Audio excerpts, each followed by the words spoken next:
G'day mate, how's it going? It's your mate Benny Mac, back in the Scale Model Garage. I hope you all had a good weekend, fellas.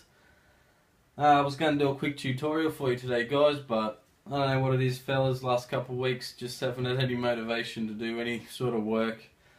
All I got to do on that 2010 Camaro is pretty much paint the black on the windows. So I was going to do a tutorial on the clear and sort of how I go about painting it, because that was a big sort of worry for me when I first got into the hobby. But anyway, fellas, this video today I'm just going to do a quick talk about sort of a bit about the Zombie Rake. I know I did the final video on it, but I normally do a video where I sort of talk a bit about it and what went into it and some of my ideas. So I thought I'd do that today. And before I do that though, I was sitting here in the Scale Model Garage just before, fellas, just looking in the cabinet at, you know, some of my old builds, some of my old favourites, and sort of the journey that I took along the way to get to the Zombie Rake build, and some of the skills that I got along the way, and how, you know, all those skills sort of came together in that one build to make it what it was. And I'm really happy with how it came out. So, but anyway, fellas, I'll quickly throw the camera on the bench here anyway, and we'll have a quick chat, eh? Alrighty guys, we'll start with these three builds. Now these were the first, I did these three builds in my first year, maybe year and a half. The 69 Ford Torino was obviously my second build with the airbrush, and then I did this one straight after, I'm pretty sure. 57 Chevy Nomad, or 56, I think it was a 57. And then we got the 55 Step Side, the Dr. Cranky Tribute build. And yeah, these builds, guys, were my first real sort of attempt with the airbrush, trying to sort of figure out what worked for me on the airbrush. And these two builds were done with Createx paints, which I got off eBay because they're a bit cheaper, but soon realised they were sort of more for painting on t-shirts and textures. Like, you know, they came out alright, but it's if you want to do any sanding or wet sanding or anything like that with the Createx paint, it sort of doesn't really happen for you guys. The paint just peels off. So, but yeah, then moving on to the Cranky build, guys, I started using some Tamiya acrylics, and I think it was a Mr. Hobby colour for the blue. And yeah, I was really happy with how that came out, and I was still trying to achieve that real nice shine, which I'd started using the Pledge One Go, which is pretty much Future, same as you guys use in the States.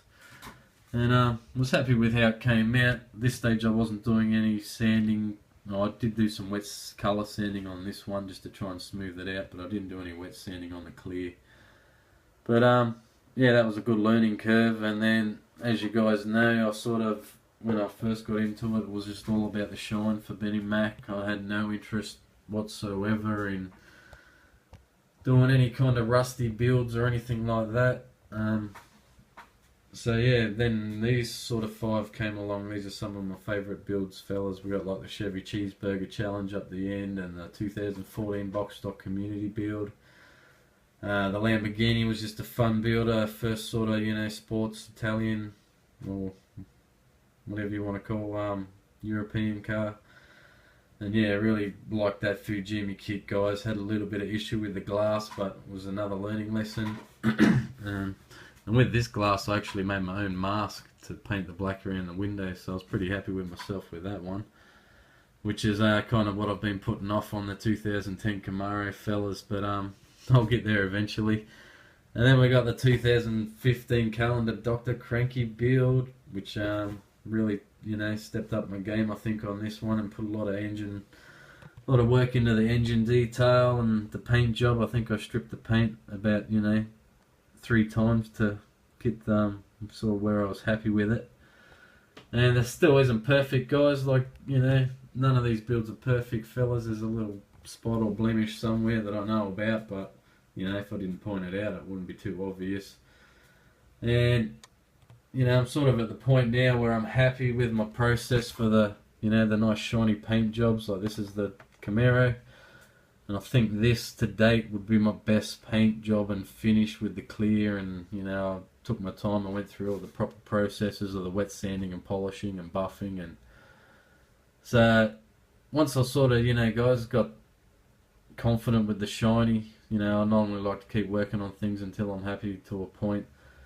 So then I thought I'd start to delve into the military stuff, fellas. and did my first tank, Type 90, I think this one was. I can't even remember now, fellas, sorry.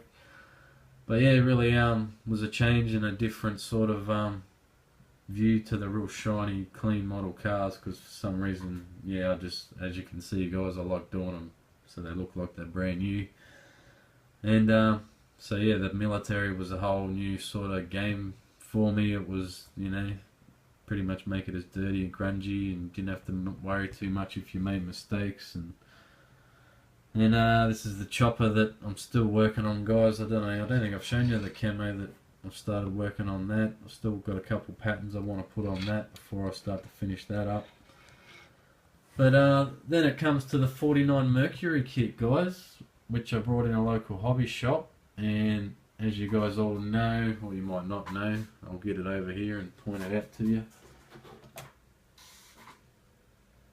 We have the Zombie Rake. Alright, I'll just get this bad boy spinning. So, the whole reason pretty much, guys, behind this build was when I got the kit, I had this chunk missing out of the door there. And I thought, well, you know, I can't build it shiny like I normally like to. And so then I thought about, you know, I'd watch Chris Chapman's sort of rusting tutorials, and if, you know, Dr. Cranky, I've got a couple of his books, and I always enjoy watching his salting techniques, and always kind of wanted to try it. And I thought, you know, might as well give it a go, considering I've got a body that is, you know, I thought it'd work out well to be rusty and dirty, because it already had a chunk missing out of it, so it sort of fits in well. And credit to Round 2 Hobbies as well, fellas, because they did actually send me another body. I did email them and tell them, so, and I got the whole frame and interior tub as well with it. So with all the spare parts in that kit, I might even do another one, fellas, because I cut up the bumpers and stuff, so I still can't do it shiny, but might do another Zombie Merc to go with this one, see how I go. But do a quick talk about the Zombie Rake, fellas. First time I've really done sort of any, you know, used any spare parts. That was the beauty about doing all of my military builds. I did have a lot of spare parts and guns and some ammunition and stuff like that I could, you know, sort of scratch build up some parts, like the whole roof rack. That's just sitting on there, guys. I can take that off. That's pretty much just all made out of spare parts and a few bits and pieces I had lying around the garage. And then parts like this were spares from other kits, like I think that was off the Hilux kit, and a few of these parts on the hood here were just extra parts from military kits, along with the guns and this piece, and the skull was a Warhammer piece that I ordered off eBay a while ago. And this was a part of a Jeep kit, fellas, that was just a spare part. I just glued that on the side so it looked like some, you know, extra metal extensions, bracing if you like. And then yeah, just some just so many different pieces went into it, guys. It was a really fun build, and I really enjoyed building it. And it was my first sort of play around with stencils, and the way I had the blood splatter, I was, you know, playing around, just dipping it on some little sticks. Where are they? Like one of these little dentist brushes I have. I was just dipping the blood in that and literally, you know, flicking it to get the blood splatter effect. And but yeah, all in all, fellas, it was a really fun build. Had the little dog sitting around that I ordered off eBay years ago when I ordered that dog for the Dr. Cranky build, the little Igor. I don't even know where he is now, fellas. He's around here in the shop somewhere. But yeah, I really enjoyed it, and I'm glad you guys like how it came out as much as I did. I didn't put as much detail into the interior as I first was going to, because as you can see now, guys, it's pretty hard to see inside there anyway, through all the mesh that I glued in for the windows for a bit of zombie protection. And all the ropes on the top were all the inners of some paracord.